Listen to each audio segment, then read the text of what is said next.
नमस्कार दोस्तों, मैं विकास आप सभी का आप ही के YouTube चैनल द विकास पल्लीवाल पर हार्दिक स्वागत करता हूं। आज मेरा YouTube पर पहला वीडियो है और इस वीडियो के माध्यम से मैं एक ऐसे सफर की शुरुआत करने जा रहा हूं जिसमें मुझे आप लोगों के साथ ही आगे भी आवश्यकता रहेगी। मैं उम्मीद करता हूं कि आप वीडियो को पूरा अवश्य देखेंगे, चैनल को सब्सक्राइब करेंगे और यदि वीडियो पसंद आता है तो लाइक एंड शेयर जरूर करेंगे। तो आज का हमारा टॉपिक होगा ट्रिग्नोमेट्रिक इक्वेशंस, त्रिकोणमितीय समीकरण। SSC, railways and other competitive exams के लिए एक बहुत ही इंपॉर्टेंट टॉपिक है, तो आप वीडियो को पूरा देखिए।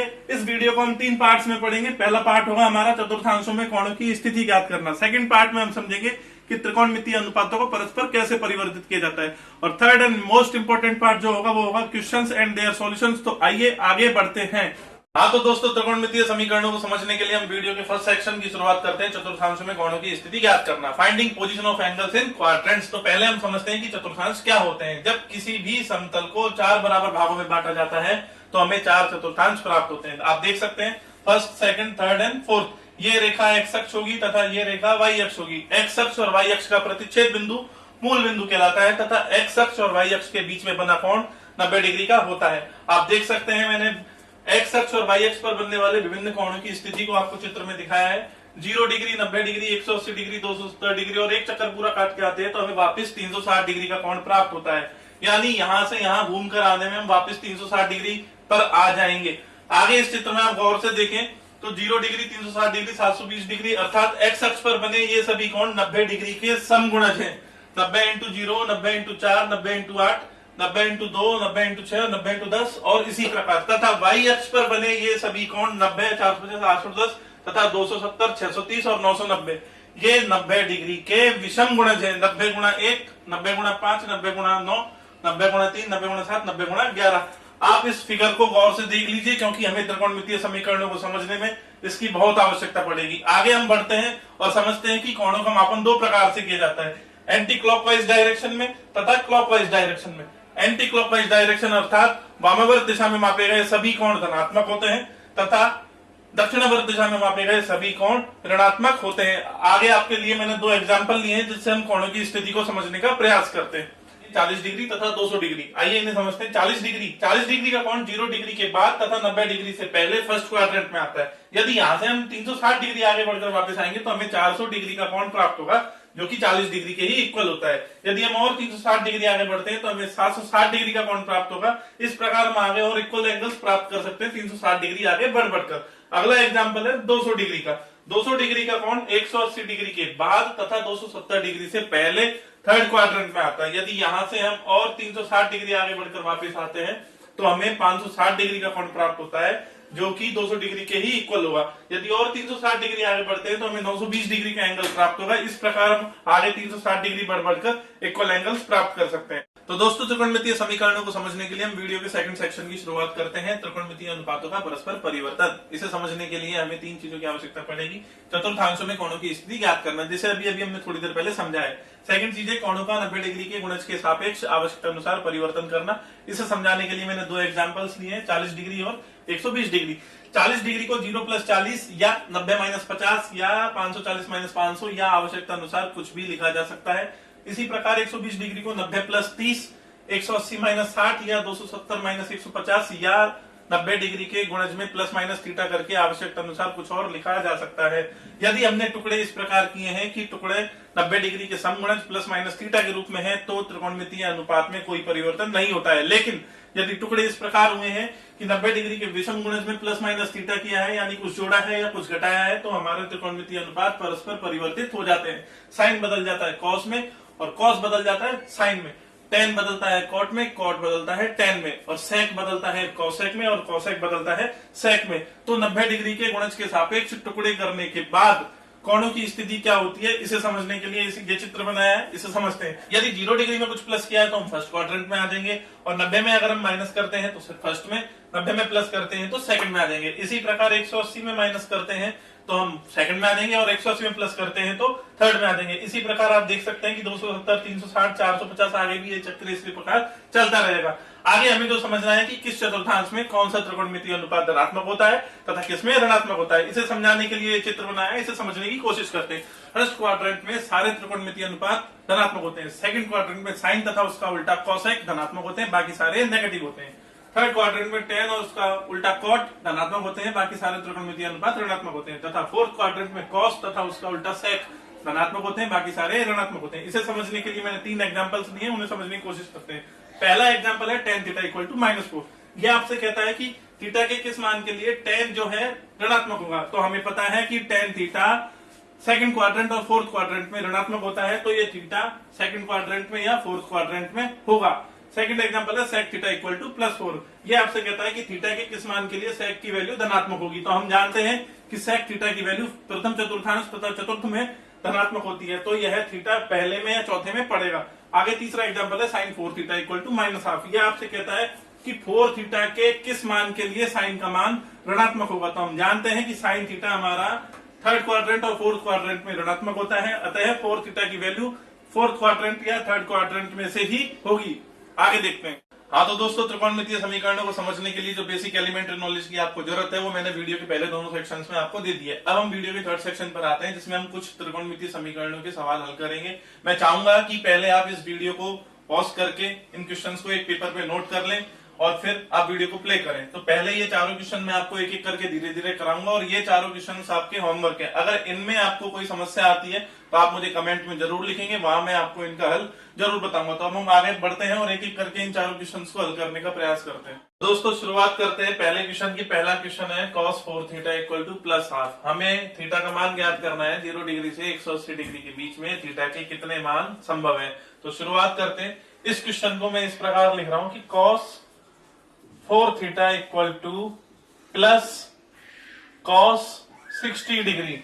हम देख सकते हैं कि cos का मान धनात्मक है। जो हमारा क्वेश्चन था, क्वेश्चन का मान धनात्मक है। ये हमारा पहला स्टेप होता है कि हम देखते हैं कि क्वेश्चन में जो मान है दिए गए अनुपात का वो धनात्मक है या ऋणात्मक। यहाँ क्वेश्चन का मान धनात्मक है।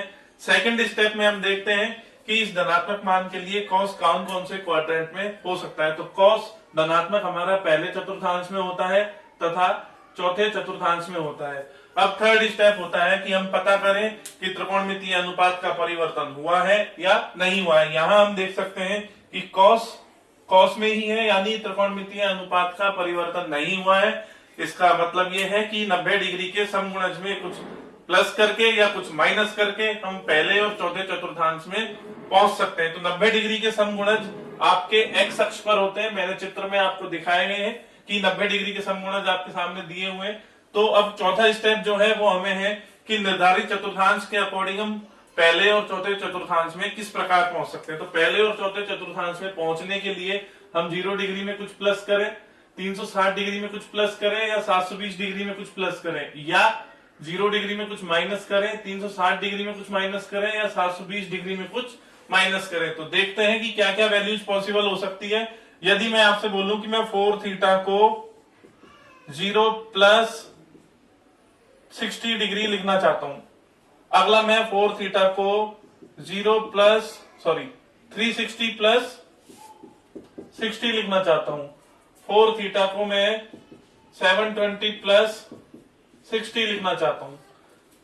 4 थीटा को मैं 0 माइनस 60 डिग्री लिखना चाहता हूं। 4 थीटा को मैं 360 माइनस 60 डिग्री लिखना चाहता हूं और 4 थीटा को मैं 720 माइनस 60 डिग्री लिखना चाहता हूं। इन सब वैल्यू से हम प्रथम चतुर्थांश में पहुंचेंगे तथा इन सभी वैल्यू से हम चौथे चतुर्थांश में पहुंच जाएंगे। अब इनको मैं थीटा के लिए हल कर रहा हूं, आप समझने की कोशिश कीजिएगा।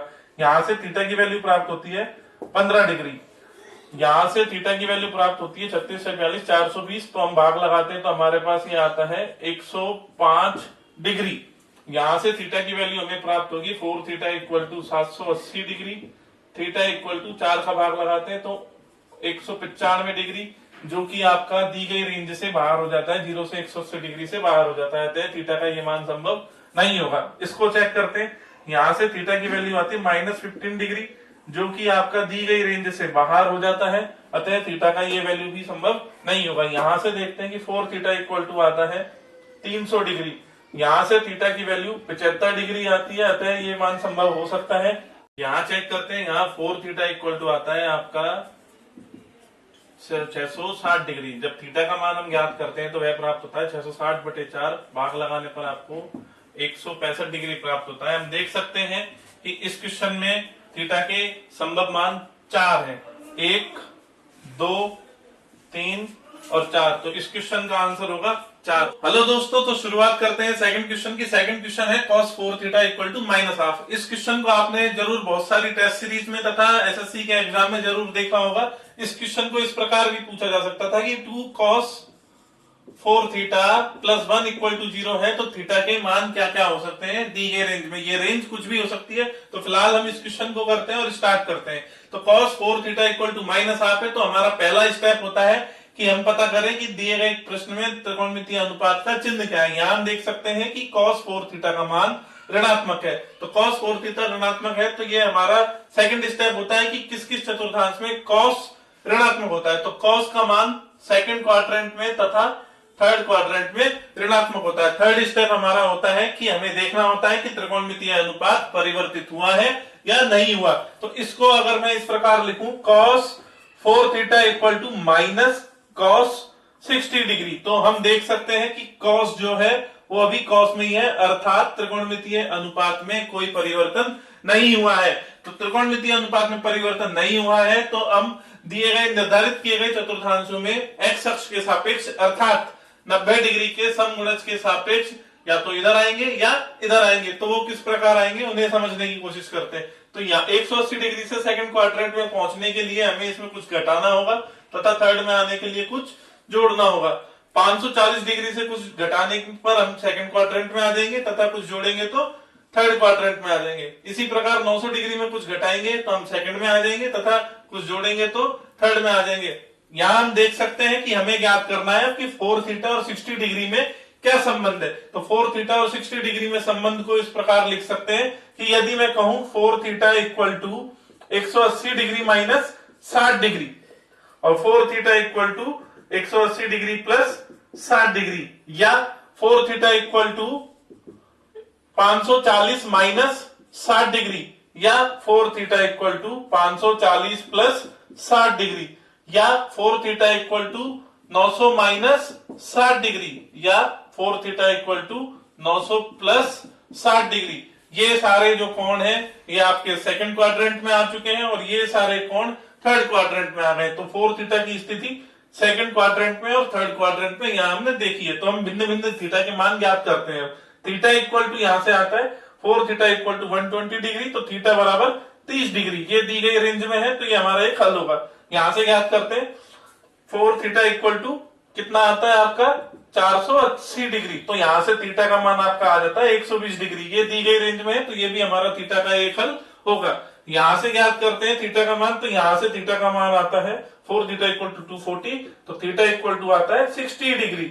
यहां से ज्ञात करते हैं 4 थीटा इक्वल टू हम लिखेंगे 600 डिग्री, तो यहां से थीटा का मान आता है 150 डिग्री। आप देखेंगे कि 30 के बाद 120 आया, 120 के बाद यहां से जब मैं कैलकुलेट करूंगा तो 30 और 90 120, 120 और 90 210 डिग्री आएगा, जो कि हमारी रेंज में नहीं होगा, वो हमारा सॉल्यूशन नहीं होगा। फिर भी मैं आपको एक बार हल करके बता देता हूं कि 4 थीटा इक्वल टू 840 डिग्री, तो थीटा इक्वल टू आएगा 210 डिग्री, जो हमारी रेंज में नहीं है, अतः यह सॉल्यूशन नहीं होगा। इस प्रकार से यहां भी हमें जो प्राप्त होगा वो होगा 240 डिग्री, वो भी हमारा सॉल्यूशन नहीं होगा, इसलिए इनको ज्ञात करने का कोई मतलब नहीं है तथा इनके आगे जाने का भी कोई सेंस नहीं है। तो हमारे इस क्वेश्चन के थीटा के 4 मान संभव होंगे, 30 डिग्री, 120 डिग्री, 60 डिग्री और 150 डिग्री। तो इस क्वेश्चन का आंसर होगा कि थीटा के 4 मान संभव हैं जो कि दी गई त्रिकोणमितीय समीकरण को संतुष्ट करेंगे। दोस्तों शुरुआत करते हैं थर्ड क्वेश्चन की। थर्ड क्वेश्चन है sin 5 theta equal to cos 2 theta. यहाँ भी हमें थीटा का मान ज्ञात करना है 0 डिग्री से 180 डिग्री के बीच में। तो शुरुआत करते हैं।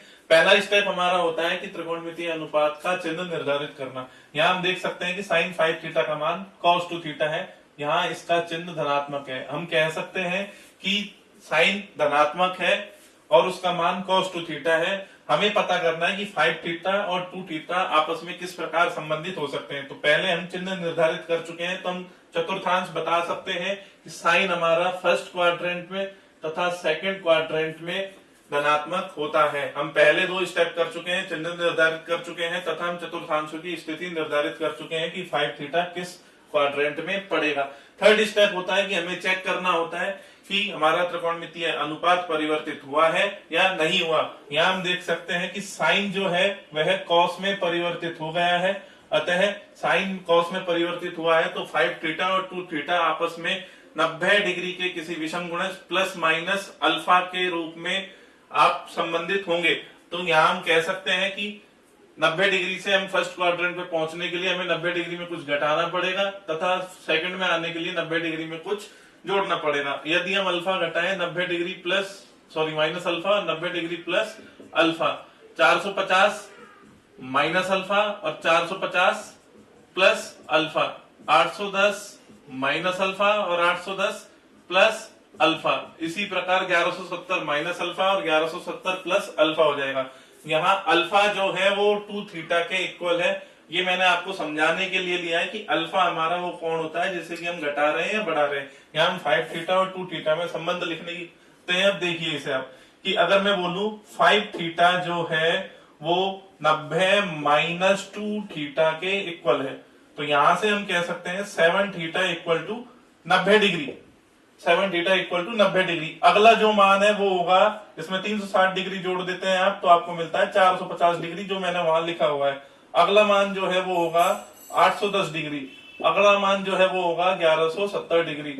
और एक हम यहाँ 5 theta equal to 90 plus 2 theta भी लिख सकते हैं। यहां से हमें मिलता है 3 थीटा इक्वल टू 90 डिग्री। अगला मान हमारा होगा 3 थीटा इक्वल टू 450 डिग्री। अगला मान होगा 3 थीटा इक्वल टू 810 डिग्री और अगला मान होगा 3 थीटा इक्वल टू 1170 डिग्री। इनमें मैं 360 डिग्री जोड़ता गया हूं आगे, जिससे कि मुझे आगे मान प्राप्त होते हैं। यहाँ हम चेक करते हैं कि 7 थीटा इक्वल टू 90 डिग्री, तो थीटा बराबर आता है 90/7 डिग्री। यह आपका 0 से 180 डिग्री के बीच में आ रहा है, तो थीटा का एक मान संभव यह होगा। अगला मान जो होगा 7 थीटा इक्वल टू 450 डिग्री। यहां से हमें थीटा का मान प्राप्त होता है थीटा बराबर 450/7 डिग्री। इसको भी हम अगर आगे कैलकुलेट करते हैं तो हमें पता लगेगा कि ये 0 डिग्री से 180 डिग्री के बीच में आता है, तो थीटा का एक मान ये भी होगा। आगे देखते हैं 7 थीटा इक्वल टू 810 डिग्री। तो यहां से हमें थीटा का मान ज्ञात करते हैं तो 810/7 डिग्री आता है। इसे भी हम कैलकुलेट करेंगे तो लगभग 115 डिग्री के आसपास आता है, जो कि आपकी दी गई रेंज में ही पड़ेगा। 7 थीटा इक्वल टू 1170 डिग्री। यहां से थीटा का मान आता है 1170/7 डिग्री। यह लगभग आपका 167 डिग्री के आसपास आएगा। ये हम कह सकते हैं कि ये भी आपका 0 से 180 डिग्री के बीच में ही पड़ेगा। आगे का मान जो हम देखेंगे वो हमारा रेंज से बाहर निकल जाएगा, हमें उसको देखने की जरूरत नहीं है। यहां से चेक करें कि थीटा के क्या क्या मान संभव हो सकते हैं। तो यहां से मैं कह सकता हूं थीटा बराबर 3 थीटा इक्वल टू 90 है, तो थीटा का मान 30 डिग्री हो जाएगा।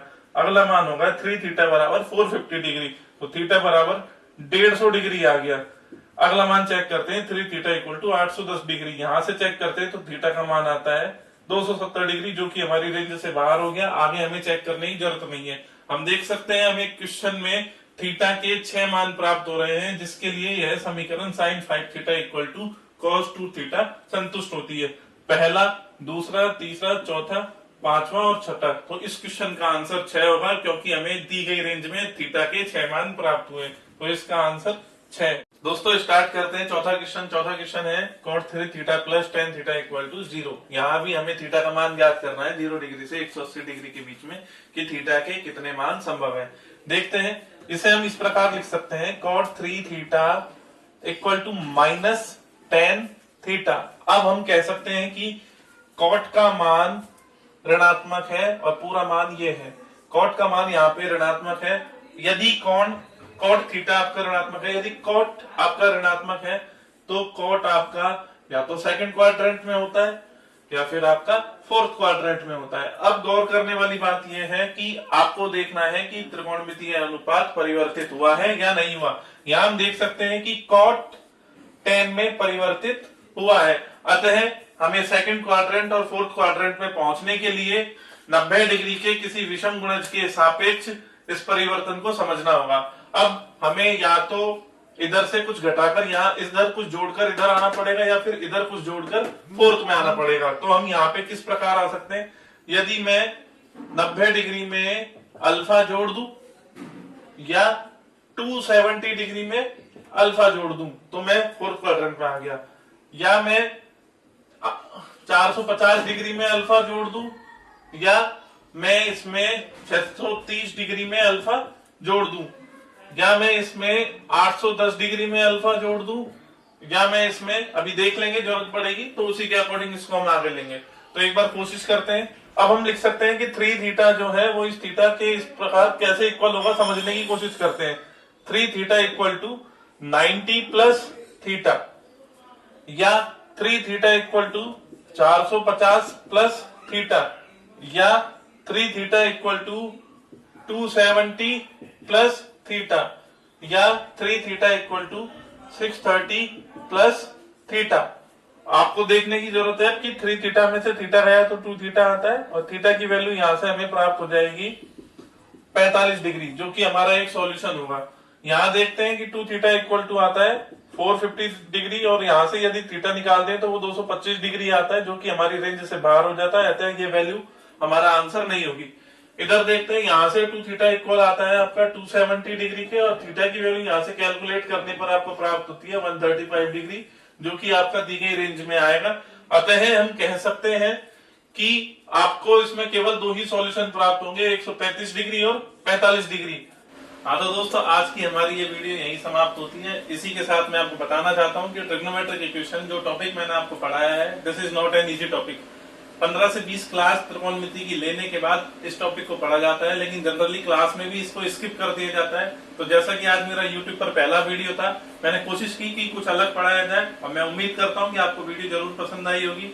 आप इसे लाइक भी करेंगे, शेयर भी करेंगे तथा चैनल को भी सब्सक्राइब करेंगे। एक बात और मैं आपसे क्लियर कर दूं, और मेरे दिल की बात है, मैं बताना चाहता हूँ कि जैसा कि लॉकडाउन का पीरियड है, मैं बाहर से ज्यादा टूल्स अरेंज नहीं कर पाया इस वीडियो को बनाने के लिए। घर में मेरे पास जो साधन थे उन्हीं की मदद से मैंने इसको बनाने की कोशिश की है। तो मैं उम्मीद करता हूं कि आप वीडियो में आपको आने वाली बैकग्राउंड नॉइस तथा अदर प्रॉब्लम्स को इग्नोर करते हुए वीडियो को जरूर पूरा देखेंगे और इसे लाइक करेंगे।